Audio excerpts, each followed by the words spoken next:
పిల్లలు ప్రకృతితో పెరగాలి. ఇంట్లో పిల్లలుంటే సినిమాకి వెళ్లడం, ఇంకేదో చేయడం బదులు ఆ ఆదివారం పూట ఎక్కడికైనా బయటికి తీసుకెళ్ళండి.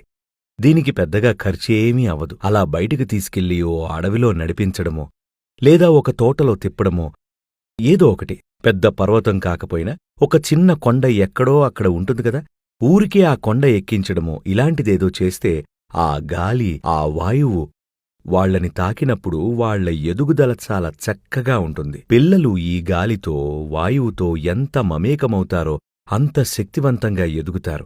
మీ పిల్లలు చక్కగా పెరిగి ఒక సంపూర్ణమైన జీవిగా జీవించాలి కదా. దీనికోసం ఈ వాయుతత్వాన్ని మనం మనలో సరిగ్గా నిలుపుకోకపోతే బయట గాలిని అలాగే లోపలున్న గాలిని కూడా సరిగ్గా నిర్వహించలేకపోతే మనిషి బలహీనంగానే మిగిలిపోతాడు.